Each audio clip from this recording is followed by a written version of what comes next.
نحمده ونصلي على رسوله الكريم أما بعد فأعوذ بالله السميع العليم من الشيطان الرجيم بسم الله الرحمن الرحيم۔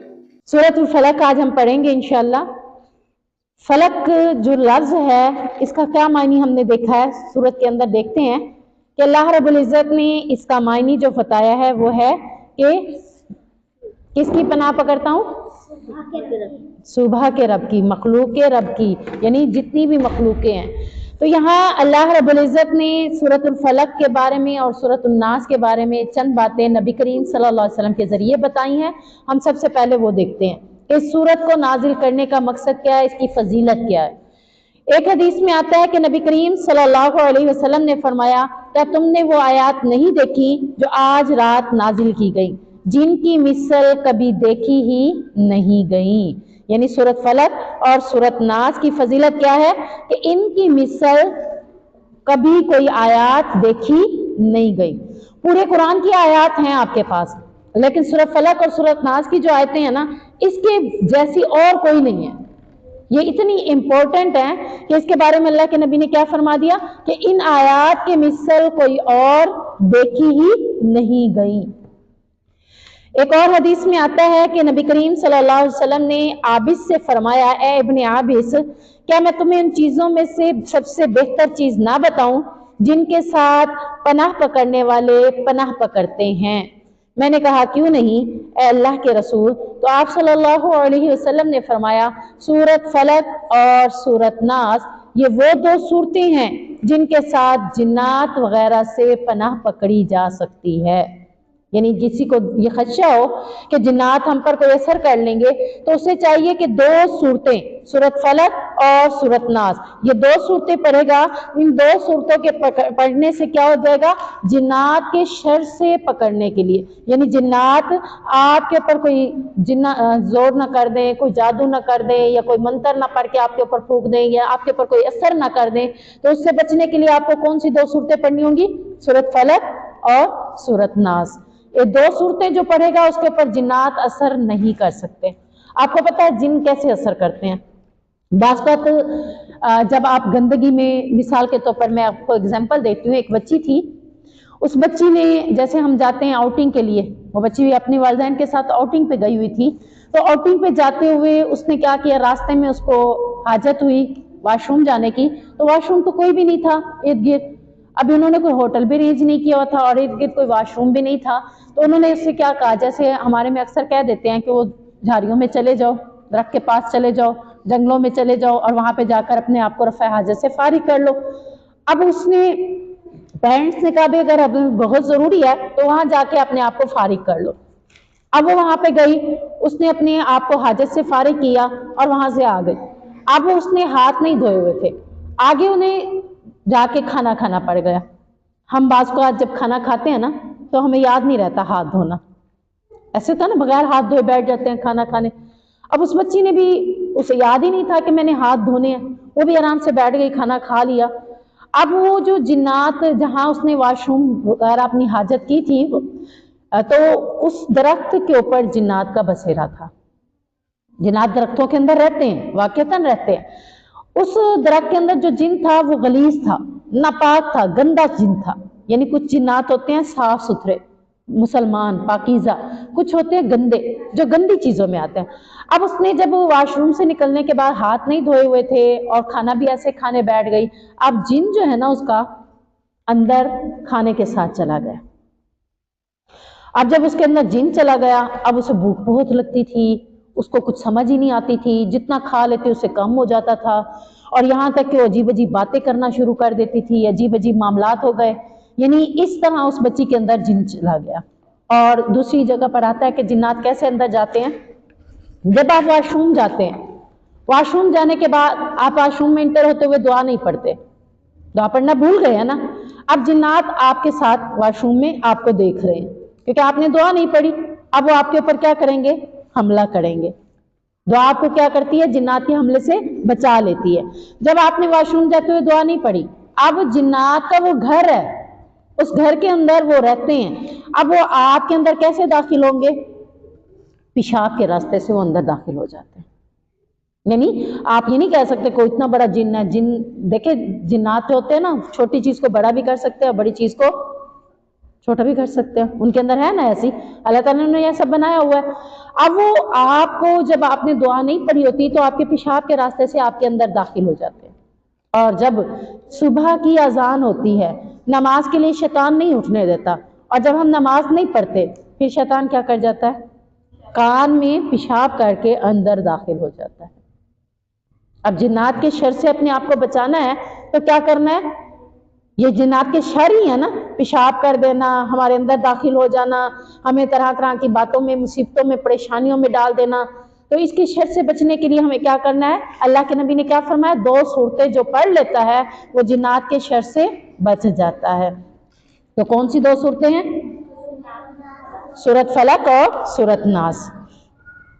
اب ہم اگلی ایک حدیث میں دیکھتے ہیں اس کی فضیلت کے بارے میں کہ نبی کریم صلی اللہ علیہ وسلم جب کبھی بیمار ہوتے تو آپ اپنے پر معوذات یعنی معوذات کہتے ہیں 3 صورتوں کو، سورۃ اخلاص، سورۃ فلق اور سورۃ ناس۔ یعنی آپ صلی اللہ علیہ وسلم جب کبھی بیمار ہوتے تھے تو اپنے اوپر ان 3 صورتوں کو پڑھ کر دم کیا کرتے تھے۔ یعنی آپ یوں بھی کہہ سکتے ہیں کہ معوذات پڑھ کر دم کیا کرتے تھے۔ معوذات اگر کوئی آپ سے پوچھتا ہے کون سے ہیں تو آپ کیا بتائیں گے؟ کون سے ہیں؟ سورۃ اخلاص، سورۃ فلق اور سورۃ ناس۔ یہ 3 صورتوں کو کیا کہا جاتا ہے؟ معوذات۔ ایک بہن ہے اور 2 کیا ہو جاتی ہیں؟ بہنیں، ایسے ہو جاتا ہے نا۔ تو اگر کوئی آپ سے پوچھے بھی معوذات کسے کہتے ہیں تو آپ کو پتا ہونا چاہیے کہ یہ 3 صورتوں کو بولتے ہیں۔ کون کون سی 3 صورتیں؟ ایک بار رپیٹ کریں۔ ہاں جی، جب آپ کا درد بڑھ جایا بہت زیادہ تو عائشہ رضی اللہ تعالیٰ عنہا کہتی ہیں کہ جب قریب المرگ، مرنے کے قریب تھے، آپ کا درد بہت زیادہ بڑھ گیا تو آپ خود یہ صورتیں نہیں پڑھ پا رہے تھے تو میں نے آپ پر یہ صورتیں پڑھ کر دم کرتی، اور دم میں آپ کا ہی ہاتھ آپ کے اوپر پھیرا کرتی تھی آپ کے جسم پر کہ آپ کے ہاتھ میں کیا تھی؟ شفا تھی۔ نبی کے ہاتھ میں کیا تھی؟ شفا بھی تھی اور برکت بھی تھی۔ یعنی وہ دم کر کے تھو کر کے، یہ دم کا طریقہ کیا ہے ہم یہ دیکھتے ہیں کہ دم کرنے کے لیے جیسا کہ آپ اگر دم کرنا چاہ رہے ہیں کہ مجھے یہ بیماری ہے، یہ کوئی مسئلہ ہے، یہ کوئی معاملہ ہے، تو آپ نے یہ 3 صورتیں پڑھ کر نا کرنا ہے۔ ہلکا ہلکا لعاب آپ کے ہاتھوں پہ ٹچ ہو، یعنی بالکل بھی زیادہ نہیں گرانا، جیسے میں نے ابھی آپ کو کر کے دکھایا ہے تو تھوڑے تھوڑے ذرات نکلے ہیں، تو یہ ذرات آپ کے ہاتھ پہ آنے چاہیے، اور پھر اس کے بعد آپ نے پورا جسم یا جہاں آپ کی بیماری ہے وہیں پہ آپ نے اس کو پھیر دینا ہے۔ تو یہ کیا ہوگا؟ دم۔ بہت سی مائیں کہتی ہیں ہمارے بچوں کے اوپر دم کر دیں، آپ کے بارے میں بھی کبھی کسی کو کہا ہوگا اس پہ دم کر دیں، تو آپ اپنے اوپر خود دم کر سکتے ہیں۔ کیسے دم کریں گے ذرا کون بتائے گا؟ اب آپ کون کون سی؟ ہاں جی بتائیں نا۔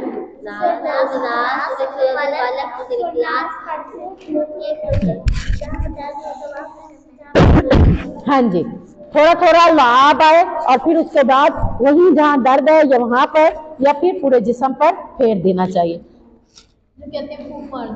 نہیں، پھونک نہیں مارنی، پھونک کے اپنے ہاتھوں پہ پھونک مارنی ہے، اور پھونک کا انداز کیسا ہو؟ ایسے پھونکو تھو کی ساتھ کہ ہلکا ہلکا لعاب آئے۔ اسی لعاب میں کیا ہے؟ شفا ہے۔ اصل جو دم کی یہ جو چیز ہے نا یہ لعاب ہے، اور اسی کے اندر آپ کے لیے شفا ہے۔ اب دیکھیں کہ نبی کریم صلی اللہ علیہ وسلم دم کے لیے یہ 3 صورتیں پڑھا کرتے تھے۔ آگے ہم دیکھتے ہیں کہ اللہ کے نبی صلی اللہ علیہ وسلم رات کو جب بستر پر جاتے تھے تو کون سا عمل کرتے تھے؟ یہی عمل جو میں نے ابھی آپ کو بتایا ہے کہ آپ اپنی دونوں، یعنی جب آپ اپنے بستر پر جاتے تھے، جا کر بیٹھتے تھے، سو نہیں جاتے تھے فوراً، اس کام کو آپ نے روزانہ کرنا ہے، میں نے آپ سے پوچھنا ہے۔ رات کو جب آپ اپنے بستر پر جائیں گے وہیں پہ بیٹھ کر، بستر کے اوپر بیٹھ کر آپ نے کیا کرنا ہے؟ اپنی دونوں ہتھیلیوں کو ملانا ہے، ایسے دعا کی طرح اپنی دونوں ہتھیلیوں کو ملانا ہے، اور پھر معوذات 3 صورتیں، سورۃ اخلاص، سورۃ فلق اور سورۃ ناس 3 بار پڑھنی ہے۔ 3 بار پڑھ کر ان پر کیا کریں گے؟ پھونکیں گے اس طریقے سے، اور پھر دونوں ہاتھوں کو اچھی طرح پھیر کر اپنے پورے جسم، سر سے لے کر، ٹھیک ہے، پیچھے بھی ایسے سارے جسم پر پھیر کر پھر آپ اپنے بستر پر لیٹیں گے۔ یہ کون کرتا تھا عمل؟ آپ صلی اللہ علیہ وسلم، آپ صلی اللہ علیہ وسلم نے خود کیا ہے جو کام، تو وہ اپنی اس کی امت کو کرنا چاہیے کہ نہیں کرنا چاہیے؟ آپ صلی اللہ علیہ وسلم ہمارے لیے کیا بن کر آئے تھے؟ رشد و ہدایت بن کر آئے ہیں نا، کہ جو کام نبی نے کیا وہ آپ نے، اللہ نے اس لیے نبی بنا کر بھیجا تھا نا کہ جو اپنی امت کو بتاؤ یہ بھی کرنا ہے، یہ بھی کرنا ہے، وہ بھی کرنا ہے۔ تو آپ صلی اللہ علیہ وسلم ہر رات کو کیا کرتے تھے؟ اپنے بستر پر جا کر بیٹھتے تھے، فوراً لیٹنا نہیں ہے، بیٹھ کر کیا کرنی ہے؟ دونوں ہاتھوں کی ہتھیلیاں ملانی ہے، پہلے بیٹھ کے کیا کرنا ہے؟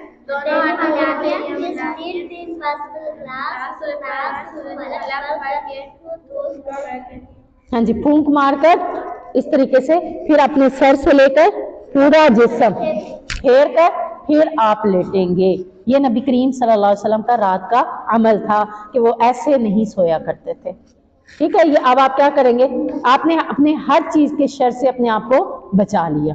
اب آپ کو رات کو بالفرض سوتے ہوئے کوئی کیڑا نکل آتا ہے، ٹھیک ہے، کبھی نیچے سوئے پڑے ہوتے ہیں کہیں، کبھی کوئی بستر کے اوپر بھی کوئی چیز آ سکتی ہے، کبھی چھپکلی بھی گر سکتی ہے، جیسے آپ کو تو نیند میں نہیں پتا چلے گا نا کہ کوئی چیز گری ہے، لیکن ان ساری چیزوں کے شر سے بچنے کے لیے آپ کو یہ 3 صورتیں پڑھ کر اپنے اوپر حصار باندھنا ہے۔ جب آپ اپنے اوپر حصار باندھ لیں گے کوئی چیز آپ تک نہیں پہنچے گی، اگر آپ کے بستر پر آئے گی بھی صحیح تو آپ تک نہیں پہنچے گی۔ کیوں؟ کیونکہ یہ آپ جو 3 بار صورتیں پڑھی ہوں گی یہ آپ کو بچا لیں گے۔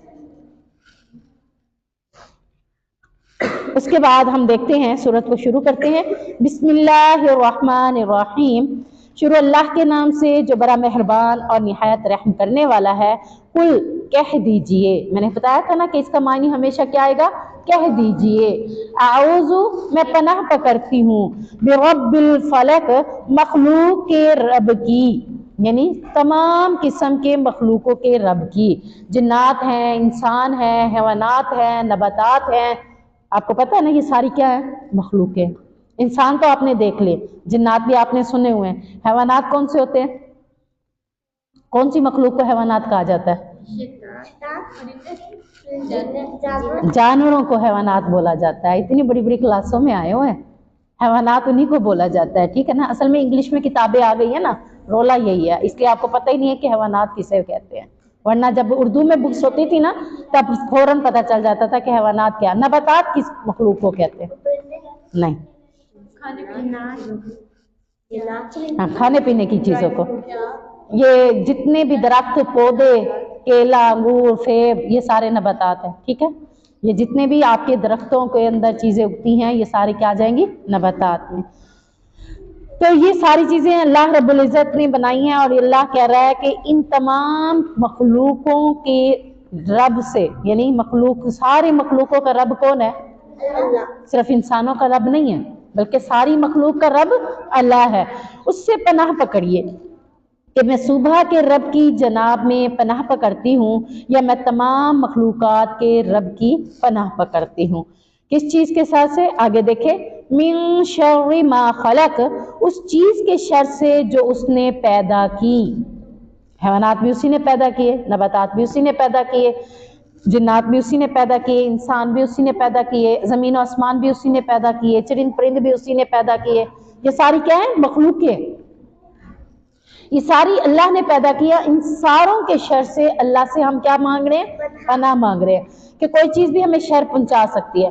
آپ راستے میں چل رہے ہیں، عقاب آ گیا، دیکھا ہوا ہے، چیل جسے کہتے ہیں، اب سوتا ہے، اب وہ چیل کیا کرتی ہے؟ نقصان پہنچا سکتی ہے کہ نہیں پہنچا سکتی؟ پہنچا سکتی ہے نا۔ چیل کیا کرتی ہے؟ کسی کو بھی اٹھا کر لے جا سکتی ہے، ایسے ہی ہے نا۔ تو اب اس کے شر سے پناہ مانگنی ہے نا آپ نے۔ راستے میں چل رہے ہیں، سانپ آ گیا، ٹھیک ہے، کتا آ گیا، کوئی اور چیز ایسی آ گئی ہے جس سے آپ کو ڈر لگ رہا ہے، اب یہ کیا ہے؟ مخلوق ہی ہے نا اللہ کی، تو اس کے شر سے پناہ مانگی ہے آپ نے۔ کب مانگی ہے؟ صبح اٹھ کے آپ نے 3 بار پڑھی ہے نا یہ دعا، صبح کے اذکار میں ہے نا 3 بار، جب آپ نے پڑھی یہ صبح کے اذکار میں تو شام تک آپ ہر قسم کے شر سے محفوظ ہو گئے۔ اور جب آپ شام کو پڑھتے ہیں، عصر کے وقت یہ دعائیں پڑھتے ہیں، یہ صبح تک آپ ان تمام چیزوں سے بچ جاتے ہیں۔ تو یہ دعائیں، یہ 3 صورتیں آپ کے لیے بہت قیمتی چیزیں، یعنی جیسے آپ کہہ لیں نا کہ دوپٹے کے بغیر آپ باہر نہیں جا سکتے، کون کون ایسے سوچتا ہے؟